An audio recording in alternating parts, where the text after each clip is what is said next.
Po e fillojmë me një dramë e cila ka pasur mbrëm premierën e saj në teatrin e Kosovës, në teatrin pra kombëtar të Kosovës.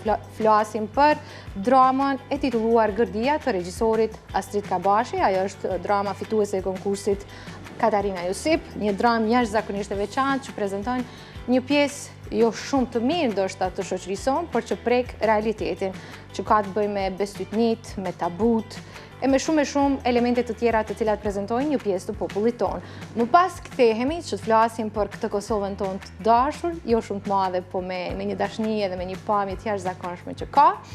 Flasim për Kosovën e cila na vije në libër. Një libër që do të prezentoj, në fakt prezenton pjesë të ndryshme të vendit, duke filluar nga trashëgimia kulturore deri tek ajo shpirtërore. Do të kemi kënaqësi që me ne në studio të kemi profesorin Arsim Canolli. Por fillimisht ndjekim kronikën e Joniles.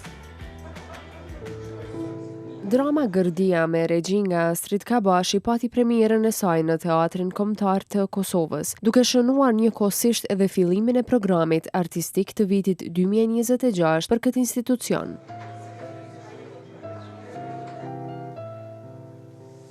Vepra fituese e konkursit të dramës origjinale shqipe Katarina Josipi në qendër ka Lekën, një personazh që kalon një udhtim të thellë psikologjik deri në shpërthimin e tij emocional. Sipas regjisorit Astrid Kabashi, drama i është dedikuar nënës së tij të ndjerë. Këtë dramë kam filluar me shkruar para vitit 2023, domethënë kam filluar dikun para Covidit, dikun 2018. Në atë vitë më ka vdekë nana jame, kështu që këtë dramë kam dashur me dedikua asaj. Është goxha dramë psikologjike që flet për një traumë të fshehur, edhe që ekspedon pa prit pa kujtuar. Edhe personazhi nuk e kupton për i ka po vjen. Gjithmonë është vështirë, po me një ekip të mirë, çfarë unë mendoj që e kam pas, aktorë të mrekullueshëm, ja mundon shumë lehtë. Përmes një gjuhe të ngarkuar simbolike, drama shpalos konfliktet e brendshme dhe gjendjen psikologjike të personazhit, ndërsa ndërtimi skenik krijon një ndjesi izolimi, ku kufit mes ëndrrës dhe realitetit mbeten të paqarta. Sekuencat rrjedhin pa shpjegime të drejtë për drejta, duke e lënë publikun të ndjek gjendjen emocionale të personazhit më shumë se rrugën lineare të ngjarjes. Aktori Bujar Ahmeti tha se roli i Lekës ka qenë sfidues për shkak të ngarkesës emocionale që personazhi fsheh. Është një dramë psikologjike, e traumë me cila vazhdon me jetën e Lekës, të cili shfaqet dhe vërtet papritës, të cilin mundohet gradualisht me gjetë ku është problemi i tij.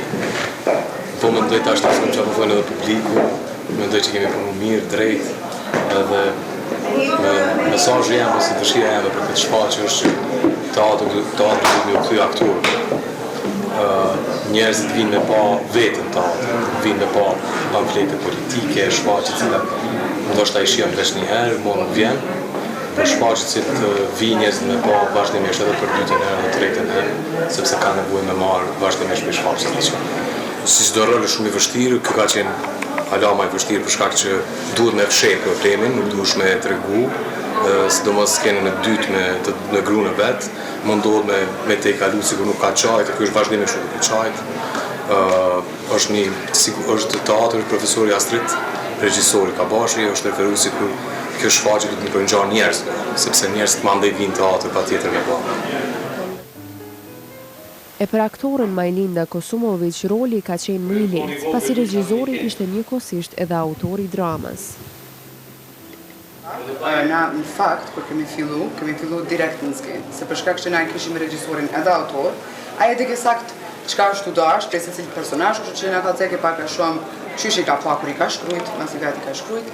Dhe mënoj që qaj u kohën pak ma letë. E dinë se sa kur e bën një vepër dikuj tjetër, e nashta nuk është që janë nxjerrë krejt komplet thelbin, po kur e ki autorin edhe regjisorin e njëjtë, mënoj që qajo ka qenë një përparësi për punën edhe për procesin, progresin që kemi pas, e direkt kemi dalë në skenë. Sipas regjisorit Agim Selimi, ndërtimi i teatrit kombëtar duhet të mbështetet në dramën kombëtare, ndërsa kjo vepër sipas tij arrin të komunikojë qartë me publikun.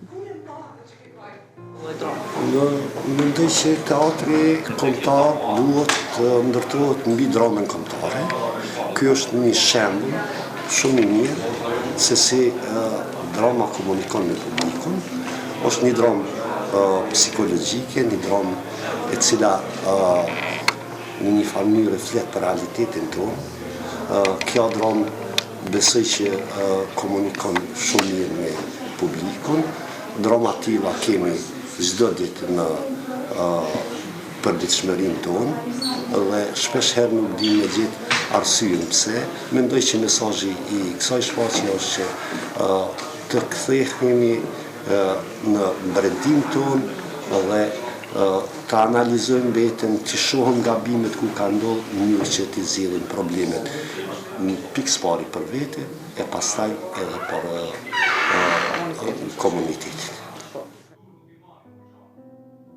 Gërdia është një dramë psikologjike që trajton turpin e brendësuar, bestytnit, tabut dhe traumat e shoqërisë sonë, ndërsa titulli i saj vjen nga ideja e përsëritjes së pandërprerë të gjërave që me kohë bëhen të padurueshme e që të gërdisin. Mos e prek muri, mos e këtu së ty, mos e plak, mos e poshtë, mos u me drita, mos u afron balkon, mos e ngusë qeni, mos i pot lutët, mos ju mbeturina, mos ju afro plete, mos i ngusë grejza, mos i bërtit motrës, mos i a i vlat, mos e ngusë është i vogël, mos bërtit se është rritë. Me një qasje skenike të veçantë, kjo dramë trajton një tematik aktuale, duke reflektuar plagët e brendshme të shoqërisë sonë.